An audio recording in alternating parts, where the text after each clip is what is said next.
Hi guys! So today is I'm gonna tanggalin na dito.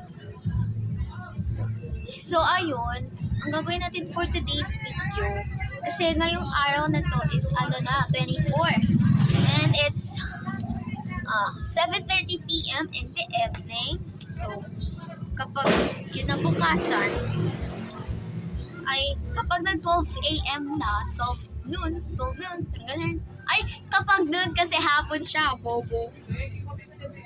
So ngayon, etong napamaskuhan natin, we're gonna count this kung magkano.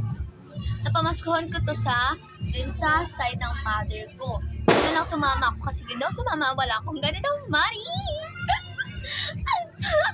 So guys, kung kahit na ganito lang pera na to, nakuha ko. It's okay, at least meron, di ba?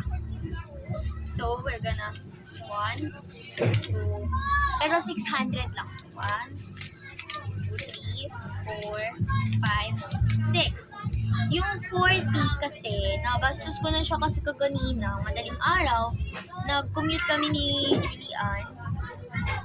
Kasi, nag-commute kami para makauwi kami sa bahay namin, di ba? So, ilalagay ko siya rito para hindi siya, then I'm gonna put it in there.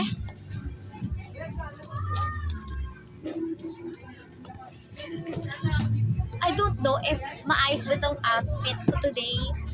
Hindi talaga maayos yung fashion sense ko talaga, guys, kasi hindi ko talaga alam paano, like, paano yun, paano mag-ayos ng damit, ganun, paano maganda, ganun. Kasi, itong pera ko na to, sa Alcansya ko to, kayo ako lang, 6, 7, 8,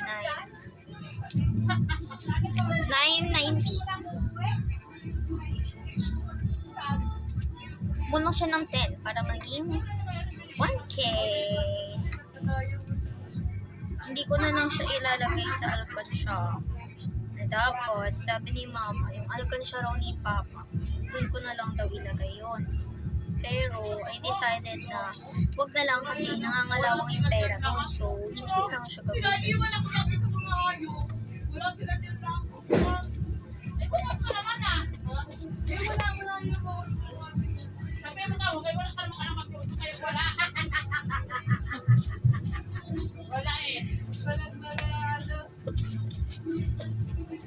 So guys, yung outfit ko today is ito. Naka-skirt ako na may skirt na short. Yan. Ang pangit, diba? Kasi, pero ang cute ng skirt niya kasi maganda siya, guys. Sa totoo lang, maganda. Maganda siya. Like me. Uy! Bye, guys. So, ayun lang. Sana makakarami kami bukas. Hindi ko alam kung matutuloy yung hindi ko alam kung matutuloy kami sa pagdamasko kami bukas ng friends ko kasi hindi ko feel sila talaga, like parang napipilitan lang sila. Pero sana matuloy para magkapera naman kami, di ba? Sino nga ayaw sa money? Sino nga ayaw? Kakantokan natin. Charot. So guys, yun lang. Thank you. Bye-bye. Merry Christmas to you all.